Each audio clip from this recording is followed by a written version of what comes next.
Fear is your most compelling reason to not move forward.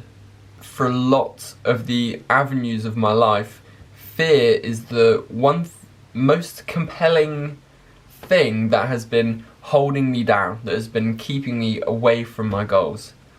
And now recently I've learned how to use it to empower me and actually push me towards my goals instead of away from them. This mindset shift came from a Huberman Labs podcast I recently listened to, where he confirmed what I already knew about fear, which is it's our greatest motivator and it's an essential part of our goal-striving organism, our brain. So in this hour 40, he goes on to say about the 4 areas of the brain and dopamine, but today we're just going to talk about the amygdala. It's one of the 4 areas of your brain that are responsible for the achievement of your goals.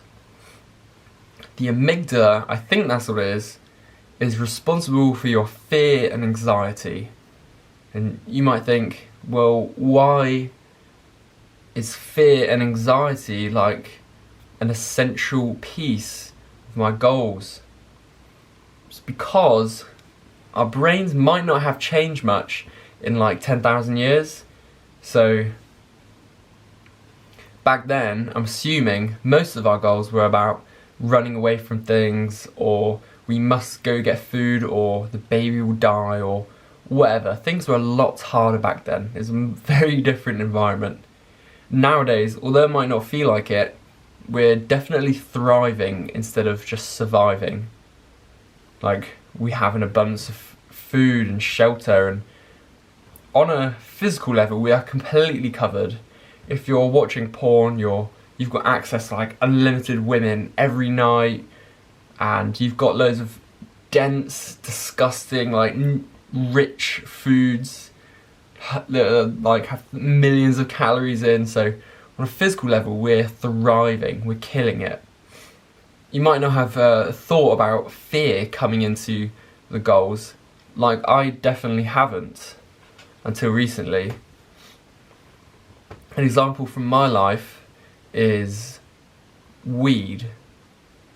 For ages, I tried to stop smoking weed. I knew it was bad for me. I no longer wanted to, but I couldn't stop. And this took me to a really low place. And immediately it would feel good when I smoked, and I also binge ate. But immediately afterwards, I'd be filled with shame and guilt, and I'd face the fact that I wasn't strong enough to stop. I'd gone against my own intentions, or I didn't think enough of myself. Maybe I didn't love myself enough to stop. It took me to a low place. If you look at this graph of emotions, you have joy and enlightenment up at the top in Y, and you have guilt and shame at the bottom in red. And this is also heaven and hell. I'm not Christian, but you are pretty much living in your own personal heaven and hell. That's what I believe. If you're living in a state of joy, you're living in heaven. You're in the top there, you're in white. When I took these actions, I was in hell. I was in a very low place. So you can think about those vibrations of emotions, or you can think about your personal heaven and hell. That's a whole nother video. It's just for your reference. And when I tried to stop, I would think about how good it would be once I had stopped. So I'd like write about the clarity I'd have, and like the sense of control I'd have in my life, and all these things. But those are not immediately perceivable. So that's like great for long-term Seb, for a Seb that is in the future, but you might not also know, but our brains perceive the future you as a different person. We are literally just in the present. So when I actually managed to stop, it wasn't because I was thinking about how great it'd be when I did stop. I was thinking about how awful it'd be if I didn't. And this is when I actually managed to stop. So instead of thinking about my clarity of vision or whatever, I think about still feeling those ways and being even deeper in my own hell. I'd think like, what if this carries on for another couple months? Where would I be? And these are great exercises, by the way. Whatever you're currently struggling with, if it's an action that you want to stop, get a A4 bit of paper and write down, what would my life look like if I keep doing, and then your bad habit, maybe it's a couple. Another one, describe your personal hell. And these should each be like an A4, spend like 5 minutes writing it. I don't care if you don't already write. This writing has massively helped my personal health. Like just getting it out of your brain and just starting to flesh out and like articulate your feelings, and it's really good for you.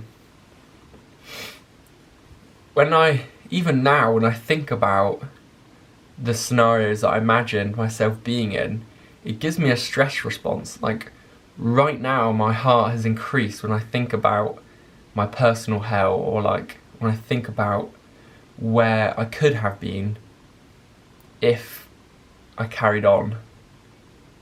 And now I do not want to. I just don't want to. Haven't thought about it since. I mean, I've thought about it, obviously. I've only really just got over the withdrawal, but I am no way compelled to do it again. This has been so good for me. So another compelling reason for you to use fear, well, not another reason, fear is still the tool you'll use, but another like idea to think about which might make you more afraid if you're not already motivated enough, is our brains and their programming. So I learnt this from a climbing coaching workshop, where once you've behaved in a certain way or you've made a certain action, there will be an electronic signal which will travel through a certain network. And if it's a new action, it will make a new network. It will make a connection from like feeling a certain way, smoking weed. Boom, that's a connection. And if you keep using that path, if you keep acting in that certain way, your brain will insulate the cable, or the analogy he used was it wouldn't be a single track, it would become like a motorway. It will insulate the cable with myelin, which is the chemical, you don't need to know. Either way, it'll make it more efficient for the electronic signal to go that way. So right now, it might not be a bad thing that you're still doing actions like this. Another one is like getting out of bed. Some days or weeks as a young person, you can just get out of bed immediately. Some days you can't. But if you look at your parents, if I look at my parents, I can see now like they're quite stuck in their ways, and it's been years. I mean, it's kind of uncomfortable to like let you know this is how I feel about it in case like they saw or something, but it's brilliant motivation, because you think maybe it's hard for you to stop smoking, or it's hard for you to stop those activities now, or to start acting in a different way and like start working on your business or whatever. But imagine how hard it will be in 10 years, even a year or two from now, if you've been ingraining those pathways, if you're going in that direction more and more. It's going to be much harder for you to then change. So this is your call to action, basically, to get a little bit scared about where you currently are, where you have been, or where you want to avoid, but use it to empower yourself and go in a good direction. I hope you enjoy this video and it's motivated you. The whole point of these is I'm trying to give you my perspective on things in the hopes that you'll maybe adopt them for yourself. Having a new perspective to look through can influence you to take different actions and change your physical reality. You deserve it.